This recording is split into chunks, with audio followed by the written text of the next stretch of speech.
Good morning students, how are you बेटा। आज के वीडियो में बेटा हम लोग बातचीत करेंगे कि जो रिसेंटली नीट का और जेई मेंस का जो सिलेबस रिड्यूस हुआ है, उस सिलेबस को रिड्यूस करने के पीछे का मेन कारण क्या है, मेन वजह क्या है। क्योंकि हमारे मन में एक डाउट भी आता है कि कहीं ऐसा ना हो कि जो एग्जाम हो हमारा नीट का और जेई मेंस का, उसमें रिड्यूस सिलेबस के अलावा भी कुछ क्वेश्चंस आ जाए। साथ ही साथ आपके मन में एक क्वेश्चन होगा कि कुछ टॉपिक्स ऐसे भी एनटीए ने जेई मेंस और नीट के सिलेबस में रखे हैं जो कि उन्होंने एनसीईआरटी जो है, जो नई एनसीईआरटी है, उसमें नहीं रखे हैं। इन सभी क्वेश्चन का आंसर इस वीडियो में आपको मिल जाएगा। बेटा यहाँ पर ये एनटीए का फ्रीक्वेंटली आस्क्ड क्वेश्चन का एक पीडीएफ है। इसमें बच्चों के द्वारा की गई डिफरेंट क्वेरीज को पीडीएफ बना करके वेबसाइट पे डाला गया है। आप इसमें एक एक क्वेश्चन को ध्यान से पढ़िए, आपकी सारी की सारी क्यूरोसिटी इसमें पूरी तरह से सेटिस्फाई कर दी जाएगी कि क्यों सिलेबस रिड्यूस किया गया है। क्या रिड्यूस सिलेबस से ही नीट 2024 और जेईई मेंस 2024 आएगा, और एनसीईआरटी के अलावा भी कुछ टॉपिक्स रखे गए हैं तो क्या उनसे भी पूछा जाएगा। क्योंकि in some subjects like biology etcetera students आमतौर पर पूरी तरह से एनसीईआरटी पर फोकस्ड होते हैं, तो उन्हें लगता है कि एनसीईआरटी के बियॉन्ड अगर कोई टॉपिक है तो वहां से क्वेश्चन नहीं आएगा। और कुछ बच्चे जो है वो जानते हैं कि एनसीईआरटी के बियॉन्ड भी क्वेश्चन आए तो थोड़ा सा एडिशनल तैयारी भी करते हैं। तो इस वीडियो को एंड तक देखते रहिएगा। अगर आप इस चैनल पर नए हैं तो बेटा इसे सब्सक्राइब कर दीजिएगा, लाइक कर दीजिएगा। This is M Singh sir here. आइए स्टार्ट करते हैं वीडियो को।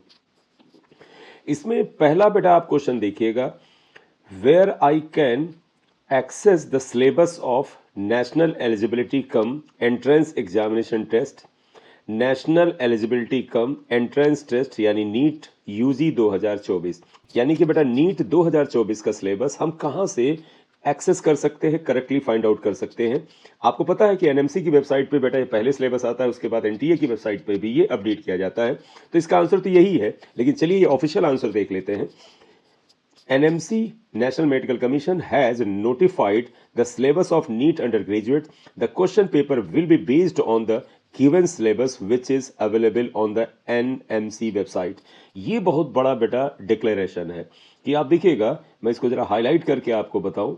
A question paper will be based on the given syllabus which is available on NMC website. जो आपका नीट का 2024 का पेपर जो नया सिलेबस आया उसके आधार पर होगा। फॉर द एकेडमिक ईयर 2024-25 यानी जो अगले साल नीट होगा उस एकेडमिक ईयर की बात कर रहे हैं। NMC has uploaded the updated syllabus of NEET UG 2024। तो ये सिलेबस एनएमसी ने पहले ही अपलोड कर दिया है। कहते हैं उसी आधार पर नीट का क्वेश्चन पेपर मिलेगा। The syllabus can be access by clicking on the following links. ये बेटा एनएमसी की लिंक है। इसके अलावा आप एनटीए की भी वेबसाइट पे जाकर के इस सिलेबस को पूरा का पूरा डिटेल्ड फॉर्मेट में देख सकते हैं। हालांकि ऑलरेडी आप देख चुके हैं और वीडियो बेस के मैं बना के आपके साथ शेयर कर चुका हूं। अब बेटा क्वेश्चन 2 आइएगा, is there any change in the syllabus of NEET UG 2024 with respect to the previous year. अब ये कह रहे हैं कि ये बेटा इसमें क्वेश्चन बेटा इसमें ये आंसर किया जा रहा है कि 2023 तक जो नीट का सिलेबस था, क्या उससे 2024 का सिलेबस किसी मामले में चेंज हुआ है। Yes, there are some changes in the syllabus of NEET UG 2024 with respect to the previous year. यानी कि 2024 में पक्का चेंज हुआ है। Those topics which are neither being taught anywhere in the school board nor available in the latest book of the NCERT have been deleted। अब देखिए इन्होंने बड़ा क्लियर कर दिया है कि कौन कौन से टॉपिक डिलीट किए गए हैं। उन डिलीटेड टॉपिक के बारे में बड़ा क्लियर बता रहे हैं। जरा देखिएगा, those topics which are neither being taught anywhere in school board, वो टॉपिक बेटा जो स्कूल बोर्ड एग्जाम में नहीं पढ़ाए जा रहे हैं, nor available in the latest book of the NCERT, और एनसीईआरटी की लेटेस्ट बुक में नहीं है, हैज बीन डिलीटेड। अब यहां एक क्वेश्चन आपके मन में डाउट के फॉर्म में आता है, क्या जो nor available in the latest book of NCERT has been deleted, यानी जो एनसीईआरटी का जो लेटेस्ट बुक है, लेटेस्ट सिलेबस है, उसमें जो टॉपिक नहीं है उन्हें डिलीट कर दिया गया है। लेकिन अभी प्रीवियस क्वेश्चन का आंसर करते हुए मैंने कहा कि कुछ टॉपिक जो है वो एनसीईआरटी के अलावा भी नीट और जेईई मेंस के सिलेबस में अवेलेबल है। तो ये यहाँ पर एक डाउट आता है। नहीं बेटा, ये डाउट नहीं है। यहाँ पर इस लाइन को फिर से ध्यान से पढ़िएगा जो इससे पहले वाली है, those topics which are neither being taught anywhere in school board। यानी ये इसमें वो भी टॉपिक शामिल किए गए हैं जो एनसीईआरटी का जो बोर्ड है उसके अलावा किसी स्टेट बोर्ड में भी नहीं पढ़ाए जा रहे हैं। यानी वो टॉपिक पूरी तरह से डिलीट किए गए हैं जो ना तो एनसीईआरटी में पढ़ाए जा रहे हैं, ना किसी अदर स्टेट वगैरह बोर्ड में पढ़ाया जा रहा है। तो ये कह रहे हैं कि अगर कुछ स्टेट बोर्ड्स में कुछ एडिशनल टॉपिक्स हैं एनसीईआरटी के अलावा, तो उन्हें भी तवज्जो दी गई है। तो मैं आपको बता दूं कि एनसीईआरटी की जो नई बुक है, नया सिलेबस है, उसके अलावा जो टॉपिक ऐड किए गए हैं, जो उसके अलावा जो कुछ टॉपिक नीट 2024 के सिलेबस में है, वो इस वजह से है क्योंकि वो टॉपिक कुछ स्टेट्स के बोर्ड के सिलेबस में पढ़ाए जाते हैं। तो वास्तव में जो बेटा कुछ रीजनल बोर्ड की जो समस्याएं थी, जैसे तमिलनाडु लगातार मांग कर रहा था कि हमें नीट से बाहर जाना है, हमारे बच्चों का सिलेबस थोड़ा अलग होता है, उतने अच्छे से कॉम्पीट नहीं कर पाते हैं, तो इस तरह का जो एक असंतोष था उसको दूर करने की कोशिश की गई है। The syllabus has been revised and reduced to focus on core concept. अब ये कह रहे हैं कि सिलेबस को इस तरह से रिड्यूस किया गया है और रिवाइज किया गया है कि जो कोर कंसेप्ट है, यानी किसी भी चैप्टर का जो मेन बेसिक कंसेप्ट है, उसको उसमें जरूर लिया जाए, अननेसेसरी इधर उधर की डिटेल बातों से थोड़ा सा दूर रहने की कोशिश की गई है। गवर्नमेंट की प्रायोरिटी बेटा सभी एग्जामिनेशन को इस तरह से करने की है कि बच्चा जो है वो बोर्ड लेवल के सिलेबस को ही डीप में पढ़ करके इन कॉम्पिटिटिव एग्जामिनेशन में पार्टिसिपेट कर सके। गवर्नमेंट की ये नियत है। चलिए क्वेश्चन नंबर 3 पर आते हैं। Why the syllabus of NEET UG has been revised for the academic year 2024-25? 2024-25 के एकेडमिक ईयर के लिए नीट का सिलेबस क्यों रिवाइज किया गया है? इसमें बेटा देखिएगा, इस क्वेश्चन का आंसर बड़ा करेक्टली इन्होंने दिया है और बड़ा डिटेल में दिया है। ड्यू टू द कोविड-19 scenario, various school boards deleted portion of each subject syllabus. आपको ध्यान होगा कोविड-19 की वजह से डिफरेंट बोर्ड्स ने अपने सिलेबस में कुछ न कुछ टॉपिक को डिलीट किया था और ये हर सब्जेक्ट में किया गया था। The deleted portion is still not being taken back by these boards. इनका कहना है कि जो बेटा कोविड की वजह से बोर्ड में कुछ टॉपिक डिलीट किए गए थे, वो अभी भी उसमें पूरी तरह से ऐड नहीं हुए हैं। The deletion were not uniform across various boards, यानी ये जो डिलीशन ऑफ द टॉपिक था, ये अलग अलग बोर्ड में सेम नहीं था। कोई स्टेट कुछ कर रहा था, कोई स्टेट कुछ कर रहा था, सेंट्रल गवर्नमेंट का एनसीईआरटी कुछ कर रहा था, आईएससी कुछ कर रहा था, आईसीएससी कुछ कर रहा था, तो ये अलग अलग ढंग से टॉपिक डिलीटे थे। Hence a number of requests were received by NTA for the revision of the syllabus. इसलिए कहते हैं कि स्टूडेंट्स की तरफ से और उनके पेरेंट्स की वजह से बहुत सारी एप्लीकेशंस आ रही थी, बहुत सारे रिक्वेस्ट आ रहे थे। कोविड-19 की वजह से डिफरेंट बोर्ड्स में जो एग्जाम हो रहे थे कोविड-19 और उसके बाद, उनमें कई टॉपिक डिफरेंट सब्जेक्ट्स में डिलीट किए गए हैं।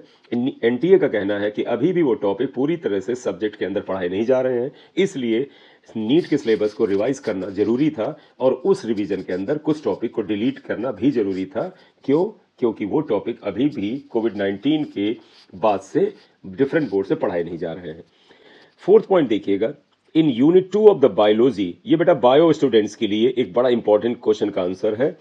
It is written of an insect और ब्रैकेट में लिखा है frog, but frog is not an insect. ये क्वेश्चन बच्चों का बनता है और कई बच्चे इसे पूछ भी रहे हैं कि बायोलॉजी के यूनिट 2 में एक टॉपिक लिखा हुआ है सिलेबस में, of an insect and bracket में फ्रॉग है, but frog is not an insect. अब इसको ये क्लियर कर रहे हैं, it should be read as of an insect and a frog, मतलब इंसेक्ट एंड फ्रॉग आप पढ़िए, यानी इंसेक्ट और फ्रॉग दोनों आपके कोर्स में है, तो फ्रॉग आपको पढ़ना पड़ेगा। हालांकि इसके बारे में डिटेल जानकारी आपके बायो के टीचर देंगे।